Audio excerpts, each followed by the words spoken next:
Good morning, Thursday morning. I love Thursdays. Heading now to Tel Aviv. First meeting's at 8:30 a.m. in Sarona with Shahar Markovitch, who is the Chief Digital and Information Officer of El Al Airlines, an old friend, ex-McKinsey, ex-Bank of Pauline, one of the smarter and most talented dudes that I know, and I'm super pumped to catch up with him. Followed by several other meetings with startup founders and VCs today in Tel Aviv, and then tonight going local to a wedding of a son of a friend, of an old friend. So that's going to be a lot of fun and a great way to end the week. Here we go.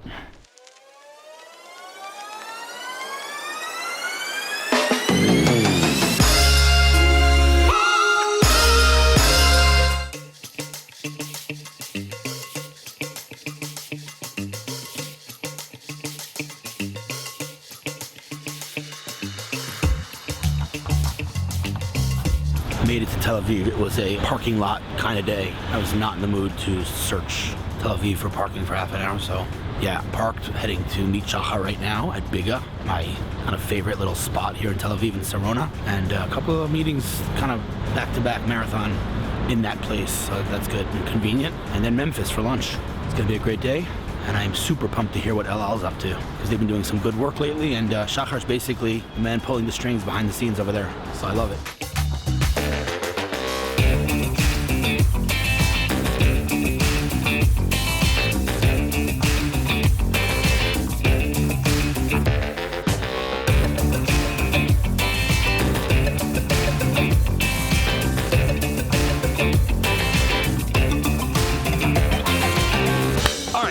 What time is it right now? 9:30 a.m.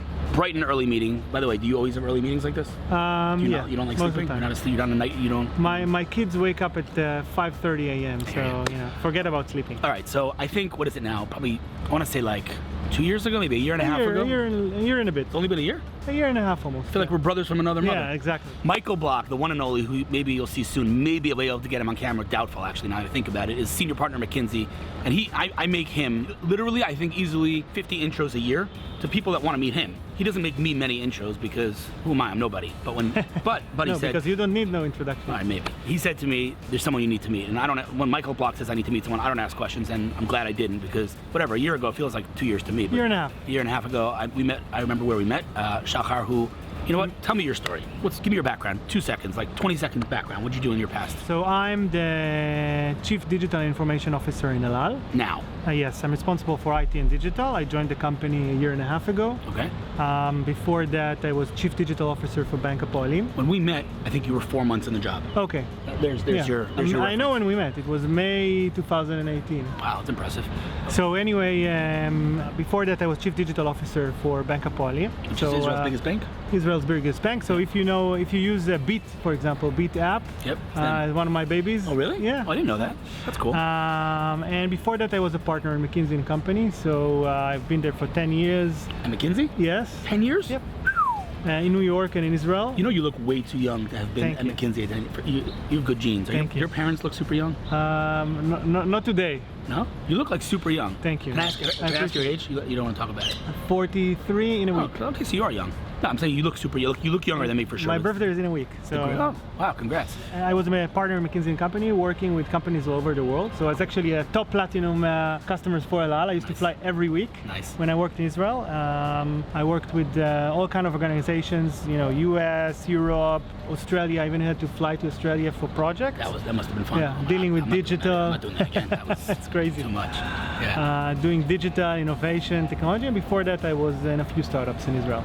Let me ask you a question. I don't know if you're allowed to answer this on camera or not, but if not, we'll just cut it out. But when you were at McKinsey flying El Al, were you a lover or a hater of El Al? I was a lover. Yeah, because you know why I'm asking that? No. Because it's very polar. Like, there's no middle ground in general with airlines, but El Al specifically. Like, you either love El Al or you hate El Al. We talked about it a year and a half ago. It's one of the toughest businesses, right? Because it's actually a mix of different industries. Right. We're like the biggest restaurant in Israel. We feed 6 million people. There's crazy operations of bringing everything onto the plane at the right time. There's tons of externalities like weather, fuel, malfunction. So when something goes wrong, and things go wrong, then you're in trouble, and it's really difficult and to... the thing is like this is the complexity of it. One of the many complexities. One of the many complexities is that what you just said is so true, but me as a consumer of El Al, as a person on the plane, when something goes wrong, I don't think about that. All I think about is something went wrong. Yeah. Nobody realizes what goes into this. I mean, it's where do those meals come from? Where does the freaking air, like the air conditioner technician, like the things on the planes, we don't think about this stuff. Like, I actually,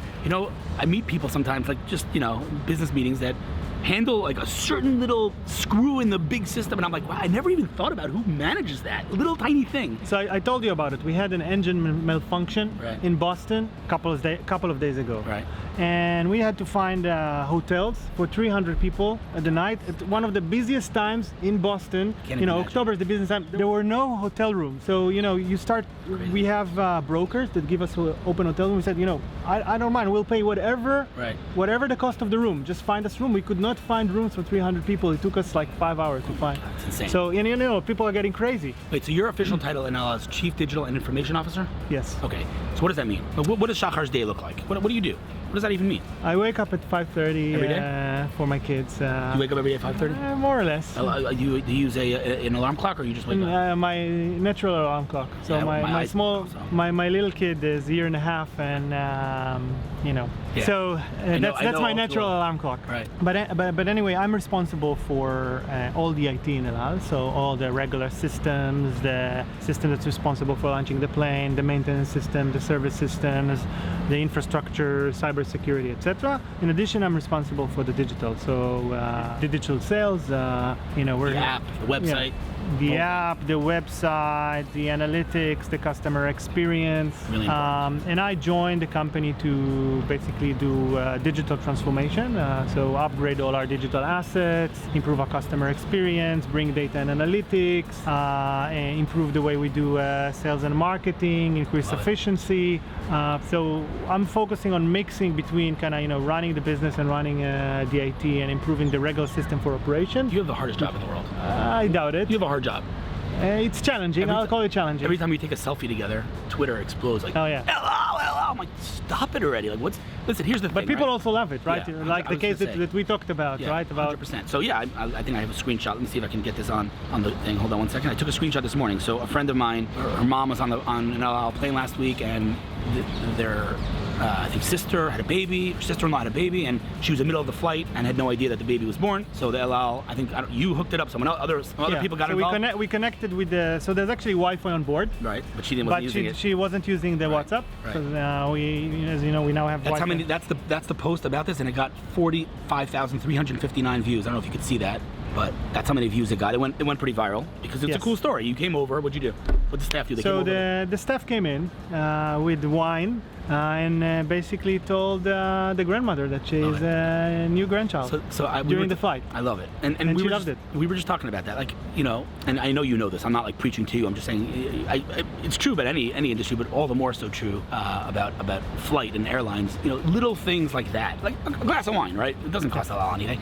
Like it can make such a huge difference. Mid-flight to get a note from the staff saying Mazal Tov, baby was born, and a glass of wine. It's like, right? And it's little things like that. And I feel like that's the difference. I'm not even talking about the big things. Yes, of course the app has to be good. Of course, the little things that allows, by the way, good at. And that's the reason. You should download the app. We've done a lot of upgrades, and if you have any feedback for us, please comment and give us the feedback. We're looking for more. Shahar listens to this stuff. Like literally listens and implements. Like tweets. Over the years, like he responds and he listens, and it's super cool. But the reality is, again, on a personal level, I have no affiliation. Unfortunately, he hasn't hired me yet. But I don't work for El Al, right? They don't pay me. But before I even knew Shahar, yes, is it perfect? No, it's not perfect. But I always preferred El Al over any other airline because, as sorry for being corny and cliche, but I feel at home. I know that that's your tagline, but I do. I feel at home on El Al, despite the quote-unquote Israeliness. Sometimes it is what it is. Price you got to pay for being at home. Feel more comfortable. It's my opinion. That's Israel. 100%. And by the way, again, this is a cultural discussion, but some people prefer the whole politically correct and polite and whatever, and then you turn around and people are nasty behind your back, to just being upfront and straight and whatever. So that's the way Israelis are. It's just the way it is, and I prefer that over the politically correct, polite Americans any day of the week. Side point. Anyway, point is like this: we've done some cool stuff together. We did the Startup Nation video, which is super awesome. Joseph, put a little clip of the Startup Nation video. Hi there, my name is Hillel Fuld, and I wanted to tell you a little bit about Israeli tech. Israel is a country smaller than the size of New Jersey, and yet somehow we are dominating in every single vertical of technology. I mean, that was really, we did two, one for successful. Herzliya and Jerusalem and one for Tel Aviv. Yeah, someone literally the other day said to me, I was sitting here actually, and someone said to me, it was like a big investor, and he goes, oh, I saw your El Al video, and he goes, I sent it to at least 150 people. I was like, wow. So that was cool, because at the end of the day, obviously El Al is the national airline of Israel, and Israel's, startups, and so it was clear that you guys had to do something, and I think we did. We're a really the cool airline job. of the startup nation. There you go. We've launched a new route to San Francisco, and we want to build better connections with the high-tech community. In my role, I'm looking to build better connections with the high-tech community, right? Because I want to leverage the Israeli ecosystem. So there's a call to action. If you're a startup CEO in Silicon Valley or in Israel, and you want to have a relationship with El Al, and you can give them feedback, maybe even potential collaboration or strategic partnership of some kind, if it's relevant, ping Shahar. I mean, I'm not going to give out your email, but just ping me and I'll introduce you to Shahar. Like there's they're actually listening. I know that sometimes, especially in tech, people are very I don't want to say stuck up and expect the world and whatever. What's the word? Entitled. But the reality is, El Al's listening, and again, no one asked me to say this. No one's paying me. You should get in touch. If you have feedback, constructive criticism, let Shahar know. He will listen, and if it's real feedback, he will implement. You've done amazing things. Yeah, we take feedback very seriously. We listen to every customer. It's amazing. You showed me an app. And we try to improve it as much as the app that you showed me. Which one? Well, yeah. I said to Shahar, why doesn't every stewardess know about every birthday of every passenger on the flight? Right? Just say happy birthday. And he showed me the app that he created since he came to El Al, an app where every single staff member on the plane has, basically their own mobile app where they can see all the staff members, their names, all the passengers, their names, and their birthdays, and many, many other things that, again, it's kind of a no-brainer. I'm not going to talk about the fact that it didn't exist before, but the fact that it exists now is amazing. And that's one little thing, quote unquote little, but it's those little things that make a huge difference in my opinion. But here's where I'll end. It's moments of delight. So for example, I'll give you an delight. example. He's using my language. I love it. Moment of delight. Word. It's classic. Delight. So you remember I said it's my birthday this month. Right. The connectivity. So this is the connectivity. This is the El Al app. Yeah. This is for the staff members. No, this is the El Al, regular El Al. Yeah. Okay. So when it's my birthday, you see happy birthday Shahar. Oh, that's awesome. Show it on the camera. It says happy birthday on the thing. I love it. It's hard to see, but awesome. It's the. Actually, it looks nice. Thank you. The app is designed nicely. We've done a lot of focus on upgrading the app. We had a really bad app a year and a half ago, and we've done a lot of focus on improving it. And it's exactly like you say, especially by the way for digital. Yep. Because digital is like a cold medium. It's not human. You have to make those moments of delight to make it a little bit more whimsical, a little bit more personal. And you'll make the big changes. But meanwhile, there's small things that literally won't cost a lot anything you can do that I think could make a huge difference. But here's my call to action, because we're already we always do this. We always go over time. We're at 11 minutes and 20 seconds. Joseph's gonna be like, what is wrong with you? He needs to edit it. I know, it's not funny. We always do this. Well, we have a lot to talk about. But here's my call to action. Here's my ask from you, Shahar. Help me help you. We gotta figure it out. We've talked about all kinds of different ways to collaborate. We gotta figure it out. Even if it's not something big and whatever, let's figure out a way, because I feel like, again, my love for El Al is authentic. It's not, like I said, no one's paying me. I've always loved El Al, irrelevant of the fact that you're a friend. And I feel like... And El Al loves you. Thank you. And I feel like my audience would appreciate that point of view amongst all the negativity. So let me know how we can do something together. I'm looking forward to that. Meanwhile, keep kicking butt. And, listen, I give you a little strength that you can handle all the negativity and keep moving forward, because I really do think that, we also talked about this early on. To me, the biggest, I would say, challenge of any marketer, which is, at the end of the day, what we both are, I think, I consider you a marketer. I don't know if you consider yourself a marketer, but I do. The biggest challenge is not negativity. When someone feels negatively about your brand, that's not your biggest challenge. Your biggest challenge is indifference. If no one cares. People care. People care about El Al. Now, some people care negatively. Yes. So it's your job to flip the negativity into the positivity, and it's really easy to do. Yeah. But if someone doesn't care, then you're screwed.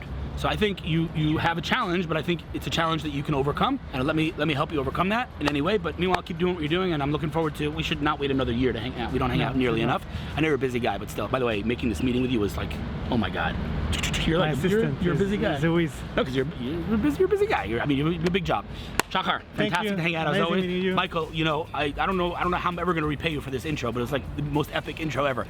Shahar, keep doing what you're doing. Let me know I can help, all right, man? Thank you. Thanks, dude. Well, that was an incredible meeting with Shahar, and after that meeting, I actually met with Michael Bloch, who I mentioned earlier. Probably the smartest dude that I know and just the nicest person. Unfortunately, he's way too humble to go on camera, but I will get him on camera eventually. This is gonna happen. Now, going to Memphis to meet a really interesting company from northern Israel that built a platform to help writers become authors, as in me, who's writing a book, to get it published and actually become published authors. Good guys. Maybe I'll do an interview, maybe we'll just pound some burgers. Unclear. who made it home. It was a cool day and a crazy cool week. Next week's going to be insane. See you then.